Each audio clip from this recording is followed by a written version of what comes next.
This is the Authority Company podcast, conversations with leaders that are designing our future. Hola, I'm Joe Pardavila. And I think we can all agree that running a business is hard. But you know what could be harder? Running a nonprofit business. And my guest today has a lot of experience in that. His name is Buddy Teaster. He's the author of the new book, From Tailspin to Tailwind, Leadership Lessons for Turning Crisis into Clarity. Buddy's the president and CEO of global nonprofit Souls for Souls, which creates opportunities for people through clothes and shoes. We're going to go behind the scenes and talk about why Buddy took the job at the company during a very turbulent time. We'll discuss what it means to be a great board member, succession plans at Souls for Souls. We're going to get into that and some leadership lessons he's learned along the way. Buddy Teaster, welcome to the podcast. How are you? Great, Joe. Pleasure to be here. Oh, I'm glad you're having a pleasure to be here. I don't know if that makes sense, but thank you very much, buddy. I appreciate it. I want to start by kind of poking fun at the fact that you run a nonprofit, because I know from speaking to nonprofits, the common refrain they get from people at parties or in offices like, so, nonprofit, you're not supposed to make money, right? So tell me about that when you get that interaction with people. And I know it kind of, for many in the 501(c) game, it's the one that is like the, as kids call it, cringe. It's like the cringe question you guys get. So tell me how you normally respond to said inquiry. So if I only have a few seconds, it's, hey man, no margin, no mission. That's how it works. And the fact that in the Souls for Souls model, we also have an earned revenue piece, right? So we sell some of the shoes that we collect. So it's a step further for some people. And they're like, oh my God, not only do you make money, but you sell shoes. And I'm able to say from my own experience now is having an economic engine allows us to serve more people. So if you're relying just on philanthropy, your life is much harder than if you have multiple streams of revenue. And so often I find two things. People are thrown off when I start talking about a not-for-profit as a business. But then once I start talking about that, they're like, oh, tell me more. So it does often open the conversation instead of shut it down, which I'm grateful for. No, that's great. And another thing that I always like to poke fun of my my nonprofit brothers and sisters is the ruthlessness in terms of the fundraising. A dear friend of mine is like literally a professional fundraiser. She fundraises for incredible charities. And I say to her, I'm like, you guys, don't mess with you guys, because you guys are ruthless when it comes to trying to procure money from high net worth individuals and high net worth companies to then bring into the fold and help people. Yeah. You know, I've been at Souls for Souls for 12 years now. And when I came, no fundraising experience really. And it took me a while. I'm comfortable now because I got past the point I'm not doing it for myself. Like when you're in a sales job, which I've also been in, that's how you eat, right? So that's ruthless, competitive, etc. So it is very competitive. There's no question about that. The thing that makes it different for me, and I think a lot of people, not all, but a lot of people who are professional fundraisers, is it's not for me. And that changes how hard I'm willing to push, who I'm willing to ask. Because if I were doing it for myself, a lot of those conversations I would never be in. And the fact that I can talk about the mission and the impact and then ask you for your money changes it. But it is, look, it's the pool, the pie is not always getting bigger, right? Especially in this particular moment where we are, where people are, what's going to happen with the economy, or 401ks are down, all those kinds of things. It's just going to get more competitive at the same time that the need is probably going to go up. So your friend is going to be busier. I know we are. Yeah, no doubt about it. When we get together for biweekly dinners, those conversations are very. I kind of, to me, it's like watching a reality show. Like I just listen to them, like, oh, that's so awesome. What you have to go through. So I have mounds of respect for you and the people in your industry.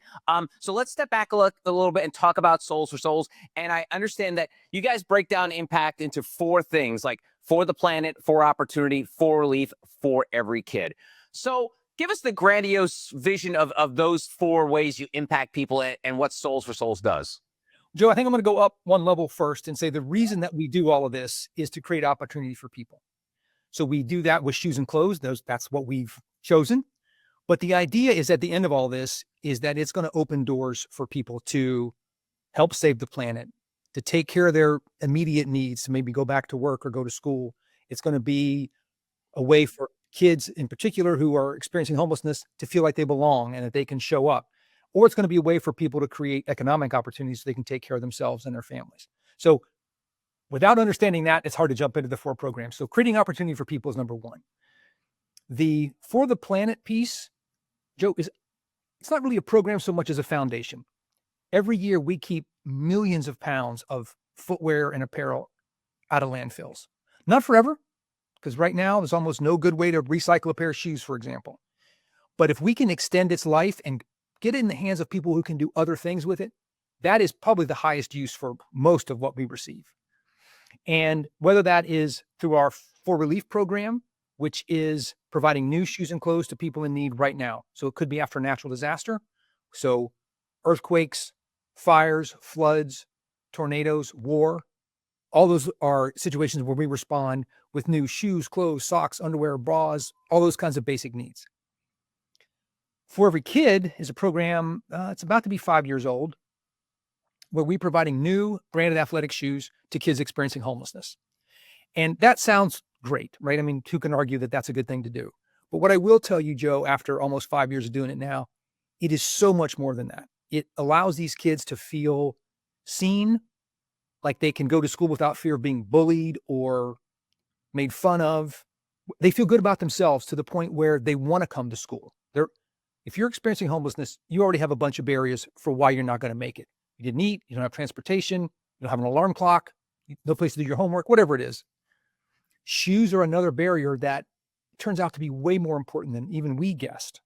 And so getting those kids, and we serve K through 12, this year we'll serve 250,000 kids across the US, is so much a bigger deal than I thought. And you also get a pair of new socks from Bombas most of the time, which is another amazing company. So that program is focused here in the US. For Relief is the US and across the planet. And then our last program, For Opportunity, where all the used shoes that we collect and new when we have permission and clothes, we sell to people in low income countries. Mostly right now, that is Central America and the Caribbean. We're doing work in Eastern Europe and the Philippines and some in South America. We sell to local partners on the ground, mostly not-for-profit partners, who then resell to other entrepreneurs, or they help create jobs through a store or something like that. So it is truly economic opportunity. It's creating a way for people to earn a living in places where often, if you're not an entrepreneur, there's nothing. Like that's your only option. And it turns out shoes especially are a really good business. And so we've seen women primarily move from barely making it to owning land, owning a home, sending their kids to university so that they can have a trajectory that was unimaginable to their mother.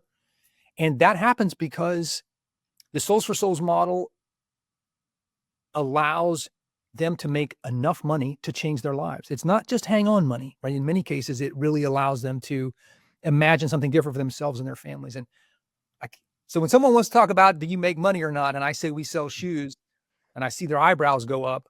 I'm like, well, let me tell you a story. And then they're like, oh my God, I didn't think about the thing that attracted me to Souls for Souls 12 and a half years ago is the idea of using business to help create opportunity for people through a not-for-profit is the best combination of all. So that's one of the things I love about it. And it's all those things coming together.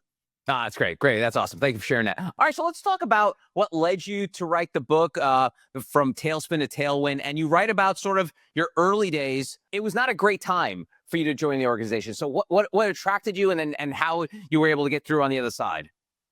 So there were two things. One I've already mentioned, Joe, and that is this idea of using capitalism and markets as a way to help address poverty, super appealing to me. My background is for-profit and not-for-profit. It seemed like a great intersection of those two things. So the mission and the mechanics were super important. I like a turnaround. I just come out of one on the for-profit side, and it's hard work, but I enjoyed the experience, and it's great to get on the other side and see people thriving and hiring and all those kinds of things. And what the board said to me after they hired me is you can't make it any worse, right? So the downside was pretty low. If we could get it back on track and make it work, the upside was really high. And for context, buddy, why was it so bad at the time? Can you just give us a little bit of color there? Oh, well, let's start with they were losing lots of money, Joe. So Okay. the year before I came, on a cash basis, on a $4.5 million budget, they lost $2.5 million. So money was gushing out. So that's the first problem. Without that, it's like, back to the first comment, no margin, no mission. And so that was coming. There'd been some bad press here in the local paper that had gotten picked up nationally. And the board was in disarray. So look, everything, the team, the reputation, the financial model, the governance, all falling apart. Okay. And so the What an CEO, attractive job, buddy. Man, you must have been running through the door to get, please, let me take this job on. well, this is in the book, but I'll share here. So when the board chair called me and said, "Hey, we'd like to offer you the job," and I was super excited. He said, "I have good news and bad news. Good news is we'd like to offer you the job. We think you're the right person for the moment." Super. The bad news is there were 5 board members at the time. Everybody voted for you, and 2 immediately resigned because they don't think you can do it. Wow. So over time, I've learned to appreciate that those 2, good for them. Like they didn't stay and sabotage it or anything, but it was not a vote of confidence walking in the door for sure. So, but there were the board shared everything they knew. And that's to their credit because it was almost all bad. It was just so much worse than they knew, which was part of the problem. The board didn't have their hand on the wheel in the way that they should have. Some of that was their doing. Some of that was they were not getting good information from the management team. So I should have said no, I guess, if you were objective about all that. But the mission and the opportunity, like 12 and a half years later, Joe, it's the best thing I've ever done in my life. I am happy every day. I love what I do. So even, you could say in spite of or because of, I'm not sure, but it's been such an incredible opportunity, and I'm grateful for it all the time. Oh, that's so cool. That's awesome. That's so great. When you walk through the door, because I know there are people like you, buddy, that are created that they're like made for turnarounds. Like, and that's the thing. And briefly, sort of your leadership journey, but like for a lot of those people that are turnaround people, turn around and leave. You've turned around and stayed. Yeah. What kept you there, buddy? Because it seemed like the turnaround was the thing that was like, I like this. I like the way this tastes. I like this. But like, but then once you've had that meal, you're like, okay, I'm full. I got to move on to the next meal. Joe, I think a lot of it's a good point. Actually, one that nobody's ever said that to me. It's an interesting question. Most of the time, I think one of the reasons that happens is once it's exciting. So I think that's true. But I think the other thing is often the turnaround is about slash and burn. Like you have to cut, right? You have to usually make really hard decisions that affect a lot of people. So you're not building, like you're getting back to where you can build. That's not who I am. So, I mean, that's not my MO, but it also like, once I was here, the people who, once we sort of weeded through who didn't want to be here and who shouldn't be here, which wasn't easy, we had this core group of people who like, they believed in this way more than I did. And so to be around that and to know that these people made sacrifices, they moved, they took less pay than they got in the corporate world. And as we started to attract board members and as we started to change the momentum, it took longer to change the finances. My initial attraction about the mission, I'm like, oh, that's right. I mean, all this other stuff is there, but it's not noise. But the core was so good that I didn't want to leave it. It wasn't, I didn't come just to turn it around. I came here to help build it. And so I think that's an important mindset. If you go in and you're the turnaround guy, you're setting almost a limit from day one. And I didn't do that. Oh, that's awesome. Well, and you've been transparent about succession. I've heard you talk about it a bunch. And I don't want to age you, but there's like a 6 around your age. Yes, people can what I'm saying.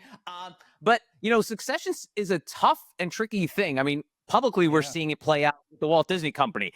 Robert Iger's like, I've succeeded, we're not going to say who he left it to. And then all of a sudden, he's like, things didn't go well. All right, I'm going to come back and be the shining hero. And then all of a sudden, the succession discussion picks up again.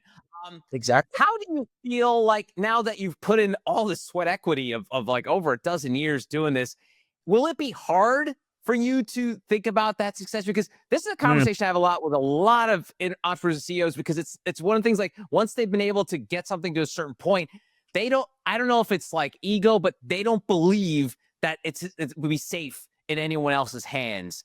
I don't know if that's what you battle with, but tell me about succession plans for Souls for Souls. Yeah. Look, I got plenty of ego, so I don't want to take that off the table. However, there are two things. One, I think if you're a founder of a for-profit business, nobody owns Souls for Souls. So there is something qualitatively different about that, right? So I think if you're a not-for-profit leader, you have to have the mindset that you are going to hand it to somebody else because it's not yours. You're the steward. And I think that I can imagine that being different, although there's plenty of unhealthy in it for if you started the thing. So that's one difference, that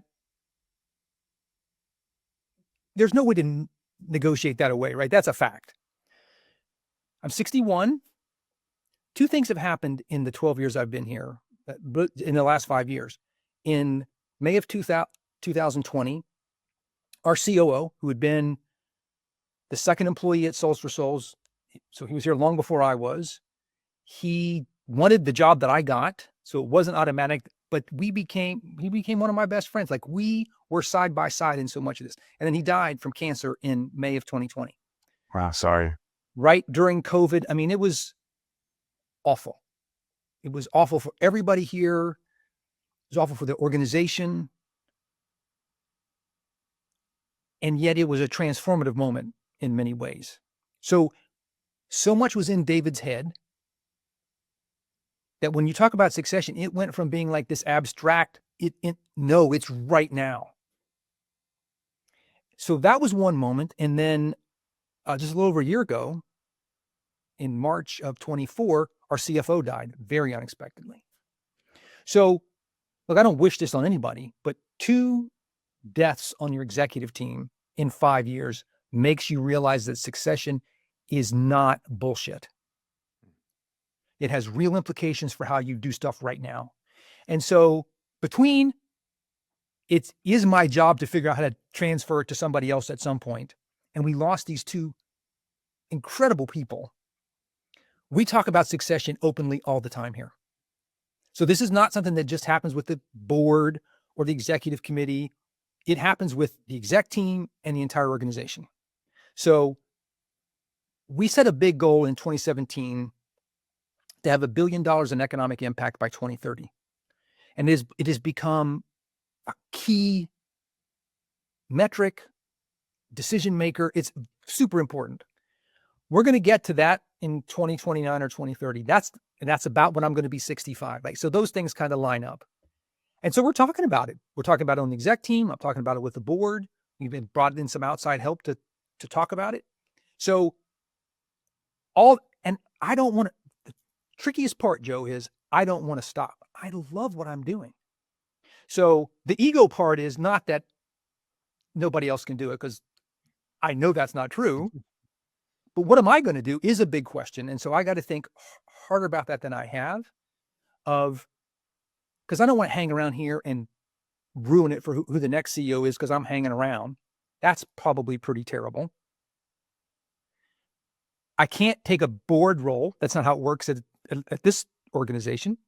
So, again, that's often a route that a for-profit company could take, or a founder could become the board chair. That's not on the table. So there are some hard decisions that are more personal. I think organizationally, we're talking about it early enough that that we'll be ready for it when it happens. I think it'll still be hard, but it would be hard for anybody, not because it's me. Yeah, I mean, what a great, like, Michael Jordan-esque BHAG moment when you hit that, like, the billion, and you're like, I'm out, I'm done. I mean, that would be your next book, obviously, to write about, like, walking away from it and the last 5 years you went through. That'd be really cool. So, I'll be cheering for that. And then who knows, buddy, maybe they give you, like, I don't know, maybe you could become an intern at that point. You could just hang around and just help out, from 9 to 5. You don't have to put in too many hours. Just be an intern at the company. There's a leader here in town. She's an amazing woman. Her name is Becca Stevens. She founded this amazing organization called Thistle Farms. Does incredible work. And she is, I don't know if her title is Chief Mission Officer. She doesn't run anything. Nobody reports to her. She is the founder, so that's a little different than my situation, but there's a lot to learn there, right? She has a way that she is plugged in because she's out speaking and writing and traveling and doing all this amazing work, but she's not running it. So maybe that's a model. Maybe there's a way that I could still be useful there. But I do think you make such a great point. So often what we're taught is, how do you get the job? How do you get in? How do you get promoted? All this sort of, nobody talks about how you leave. A lot of people stay too long, right? So what happens is, Iger's a great example. He's not going to leave at the top. He's going to leave at the bottom. And so here's a guy who's done amazing things, and the last chapter is going to be, oh, but he sucked at that.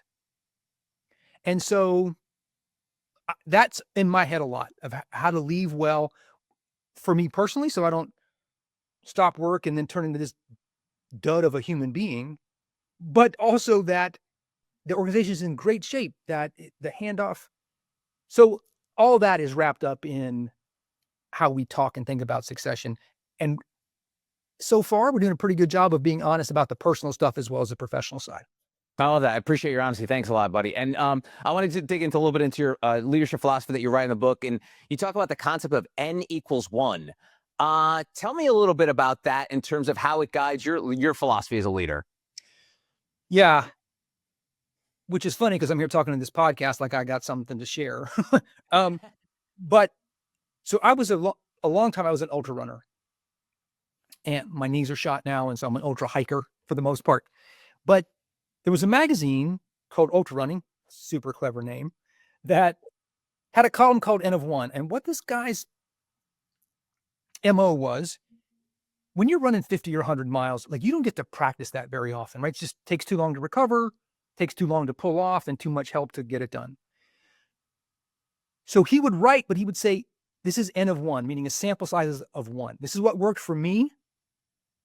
I'm this age, I'm this race, so you have to be very careful about what you think. Oh, if that worked for Joe, I can take it and it will work for me. It might, but when I think about what we did here at Souls for Souls, we're in Nashville, we do shoes and clothes.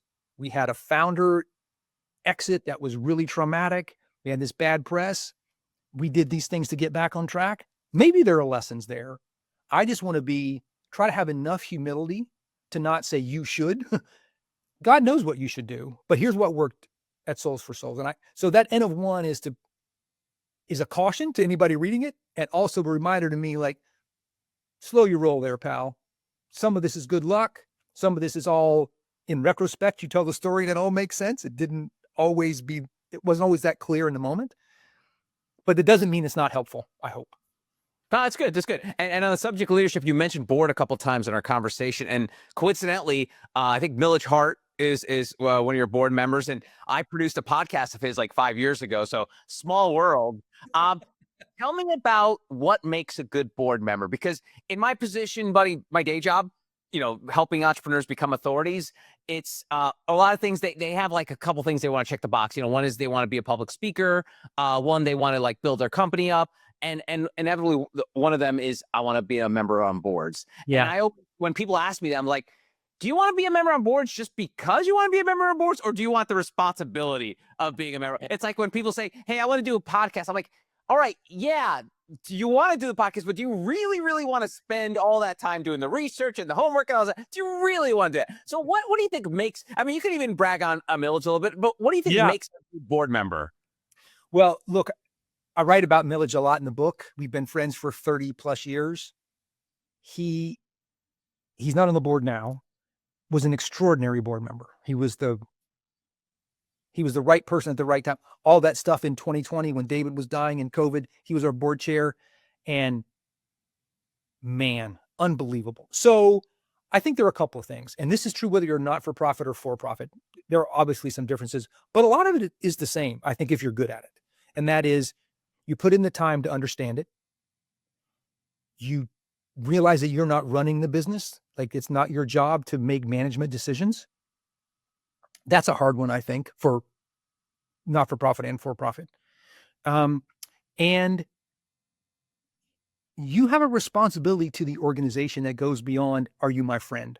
Like lots of times, the way you get on a for-profit board, it's changing a little bit, is I know the CEO or I know the chair, right? I'm on there because I'm a pal. That does not get you a group of people who are going to, as a CEO, hold you accountable, ask hard questions. The woman who's our board chair now, Angela Harrell, she talks about pressure testing ideas. So she's done, and Millage started it, I think, the best, but it's always been true here at Souls for Souls. The board has let us do our job, but they've held us accountable for the results, and they ask great questions along the way. And there's a lot of respect. So I think that's important. If the board thinks the CEO is a dummy, you're not going to give the results. And if the CEO thinks the board is just a check the box, that's terrible for everybody. So I've always thought about our board at Social as a strategic advantage. I've got right now access to 20 plus people, from footwear, apparel, retail, finance, technology, logistics. Socials couldn't pay. There's no way to get access to that information. And they give it to us willingly every day. Wow. So, and I think it's the same thing if you're a for-profit board. You don't bring those people on so they can tell you how great you are. You bring them into the fold so that they can help make you and your organization better. So a good board member can find that balance of asking great questions, understanding the business enough to know when to push and what to push on, but recognizing that there's a line, and if they step over it, it gets messy for everybody. And then this is maybe obvious, and this is probably the biggest difference between a for-profit. You really have to care if you're on a not-for-profit board. You might just do the other one for the dough, and that's fine. There's no reason for that. I mean, there's no reason to be embarrassed about that. I've been on the for-profit boards of small private companies. It's the same. Like you have to really dig in and care. But when you're in a not-for-profit and you're not getting paid, and actually you're usually writing checks, you damn well better care about it. If it's just a resume thing, I don't want anybody like that associated with the Souls for Souls board. When I got started here, nobody wanted to be on the board here because they knew they saw the bad press, or we told them exactly what was happening. They're like, no, thanks. I don't need more chaos in my life. But some did. And as we got to the point where the board is now recruiting other board members, the quality of people is unbelievable. And that is just another virtuous cycle, right? If you've got the board looking out for great people, our team is looking for great people, that is hard to beat. And I think it's true whether you're for-profit or not for-profit. That's great. And, there's a word in there I want to sort of unpeel, and that's care. And it's sort of like a pet peeve of mine whenever you say to someone, hey, what do you think about this? Like, I don't care. Or like when you see a post on social media and then someone writes in the comments, who cares? Care is such a strong but small word. Like the idea of caring, like even like you mentioned caring as a board member. I don't think that would, like if you ask someone about being on a board, I think caring would probably not be in the top 100 things that they'd be thinking about. What do you think about caring? Because obviously what you do as a nonprofit, you've got to care that you're putting shoes on people's feet. But tell me about this like lack of caring, this caring deficit that we're in now. Yeah, sort of two answers to that, Joe. One is, look, I know it exists. My wife works and volunteers at a family homeless shelter here in Nashville, where we live. She sees, I see with her, how much people don't care what happens to them. And it just breaks my heart to see these people who, many of whom are working their butts off to try to make it happen. And one or two bad breaks and it doesn't. And yet they're still treated like it's their fault. And sometimes it is, but lots of times it's not. And so giving people the benefit of the doubt is the biggest way you can care in the world. Right? But at Souls for Souls, like you don't make it through that filter, Joe. Like, so we don't have people on our board who don't care. We just, the board culture would spit them out, or they would never make it through the filter is more accurate. So on one hand, like we see it because of the people we serve and get to interact with and those who serve them. And so I know it's real, and it seems at this moment like it's getting harsher. There's less Yeah. compassion, right? But the people who are in the Souls for Souls ecosystem, man, that's why they get up in the morning. So in a way, I think we're lucky to be immersed in that. Every day we have we say, what's our why? We have an example of what's our why. Why do we do this work? Why do we travel? Why do we go to companies and say, can you give us your shoes or your money and your clothes? And if it were just a job, this would suck. But when we can tie it to that work leads to this impact, care and compassion is at the core of that, you can't beat it. That's great. That's awesome. Thank you. Thank you for that. And lastly, buddy, I always wrap up these conversations by taking folks behind the dedication of the book. And I think we've kind of touched upon this a little bit, but you dedicate for David and Robert. Again, I feel like we've already gone into this, but tell me about David and Robert. Well, so those are the two guys who passed away. David was our COO and Robert was our CFO. And I have to try not to get emotional. So the thing that was hard writing about this book, they were so key to those stories and the progress, and their voices aren't in it, right? We have all these sections called Another Voice, where it's board members and people on our team and people we've served and our partners. And yet two really important people, we don't hear from them. We hear about them, but we don't hear from them. So it seemed like the smallest, least thing would be to dedicate it to them, because they are, without them, this story is not the same. Awesome. Awesome. Here's Buddy Teaster, the book, From Tailspin to Tailwind, Leadership Lessons for Turning Crisis into Clarity. Buddy, thanks so much for the time. I really appreciate it. Joe, it's my pleasure. Thanks for the conversation. And that'll do it for this episode. If you want to find out more information about Buddy and our other amazing authors, go to theauthoritycompany.com.